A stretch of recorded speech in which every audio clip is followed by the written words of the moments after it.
ఇక్కడ ఆలోచించాల్సింది రైతులు కేసీఆర్ ఇచ్చినట్లు 10,000 ఎకరాకు రైతు మంది ఎన్నికనే గతి లేదు, 7,500 కోట్లు ఎన్నికనే గతి లేదని చేతులు ఎత్తేస్తారు. మీరు 35,000 కోట్ల రూపాయలు బోనస్ రైతాంగానికి ఎట్లా తెచ్చిస్తారు అంటే అమ్మకు బువ్వ పెట్టడానికి చేత కాదు కానీ చిన్నమ్మకు బంగారు గాజులు చేపిస్తా అంటే ఇట్లే ఉంటుంది.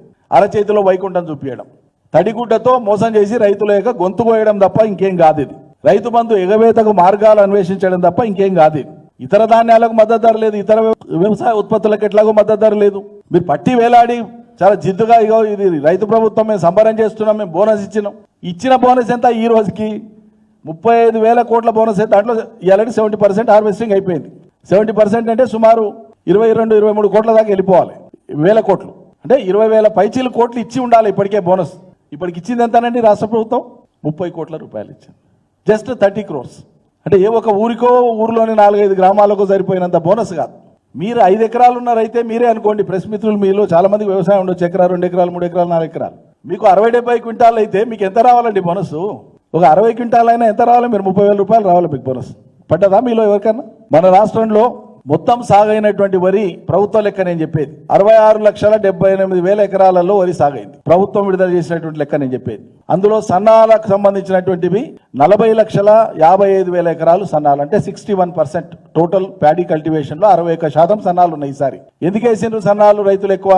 ప్రభుత్వం బోనస్ ఇస్తుందన్నందుకు ఆశపడేసిండ్రు. ఇందులో సీడ్ కోసం ఉండేటువంటి అంటే విత్తనాల కోసం పోయేటువంటి మార్కెట్కి అమ్మకానికి రాకుండా విత్తన సంస్థలకు ప్రైవేట్ కానీ ప్రభుత్వం కానీ విత్తన సంస్థలకు అమ్మేటువంటి వరి సుమారు 4.5 లక్షల ఎకరాలలో ఉంటుంది.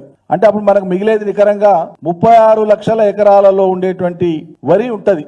ఏది మార్కెట్కి వచ్చేటువంటిది సన్నాలది. 36 లక్షల ఎకరాల వరి సన్నాలు ఒకవేళ మార్కెట్కి వస్తే ప్రభుత్వం రావాలనే కదా ఆశించింది. 500 మేము బోనస్ ఇస్తామని కదా వాళ్ళు ఇన్వైట్ చేసింది, ఆహ్వానించింది. ప్రభుత్వం ఇచ్చేటువంటి సగటు ఉత్పత్తి 1 ఎకరాకు సరాసరి 2.2 టన్స్ అంటే 22 క్వింటాలు. వాస్తవంగా 25-30-35 క్వింటాలు వస్తాయి రైతులకు బాగా పండించే వాళ్ళకి. కానీ సగటు తీసుకునేది ప్రభుత్వం లోయెస్ట్ యావరేజ్ తీసుకున్నది. అతి తక్కువ వస్తే కూడా గరిష్ట ఎంత వస్తుంది అంటే కనిష్టంగా 22 క్వింటాలు వస్తుంది ఎకరాకు అని తీసుకున్నది సర్కారు తీసుకున్న లెక్క. అది చాలా తక్కువ.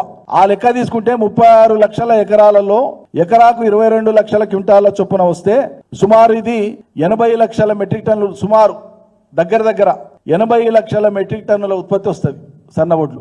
ఇందులో పండించినటువంటి రైతులు తమ కోసం సన్న చిన్నకారు రైతులు మొత్తం అమ్మేస్తారు, ఉంచుకోరు వాస్తవంగా. ఎందుకంటే కంట్రోల్ బియ్యం వస్తాయని, కంట్రోల్ బియ్యం కూడా సన్నగా వస్తున్నాయని వాళ్ళు మొత్తం బియ్యం అమ్మేస్తారు, మొత్తం వడ్లు అమ్మేస్తారు. మధ్యతరగతి ఎగువ మధ్యతరగతి వాళ్ళు కనుక ఒకవేళ ఉంచుకున్నారనుకుంటే కూడా ఒక 10 లక్షల మెట్రిక్ టన్నులు వాళ్ళు ఉంచుకుంటే అప్పటికి ఉత్పత్తి అయినటువంటి దాంట్లో అంటే సుమారు 70 లక్షల మెట్రిక్ టన్నుల ధాన్యం అందుబాటులో ఉంటుంది. ఈ 36 లక్షల ఎకరాలకు సంబంధించినటువంటిది సుమారు 70 లక్షల మెట్రిక్ టన్నుల ధాన్యము అమ్మకానికి ఉంటుంది.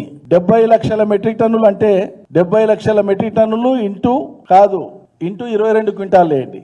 ఒక టన్నుకు 10 కదా, ఎంత అవుతుంది లెక్కేయండి మీరు దయచేసి. టీవీ చూసే వాళ్ళు కూడా లెక్కలేయండి ఒకసారి. ఈ లెక్కలని ప్రభుత్వం ఇచ్చిన లెక్కలు నేను మాట్లాడి, నా సొంత లెక్క కాదు. ఎన్ని ఎకరాలలో పంట ఉంది, ఎంత పంట పడుతుంది ఎకరా కానీ ప్రభుత్వం చెప్పింది. దానికి మనం లెక్క కడితే సుమారు 7 కోట్ల క్వింటాలు అయితే, క్వింటాల లెక్కన తీసుకుంటే 7 కోట్ల క్వింటాలు అయితే, 7 కోట్ల క్వింటాల వరకు 500 చొప్పున బోనస్ ఇస్తే సర్కారుకు తక్కువ 35,000 కోట్ల రూపాయలు అవుతాయి. 35,000 కోట్లు అంటే నేను చెప్పిన లీస్ట్ ఫిగర్స్ గవర్నమెంట్ ప్రాతిపదికగా ప్రకటించినటువంటి ఫిగర్సే నేను మాట్లాడుతున్నా. ఒకటి కూడా నా సొంతం లేదు ఇందులో. ప్రభుత్వం ప్రకటించినటువంటి ఆయకట్టు విస్తీర్ణము, అందులో సన్నాలు, అందులో సొంతానికి వాడుకోనికి పోయేవి, సీడుకు పోయి బోంగా మార్కెట్కి వచ్చేవి లెక్కేస్తే అన్ని క్వింటాలు అవుతాయి. అన్ని క్వింటాలకు ఇంటూ 500 మీరు ఇస్తే తక్కువ 35,000 కోట్లు అవుతుంది.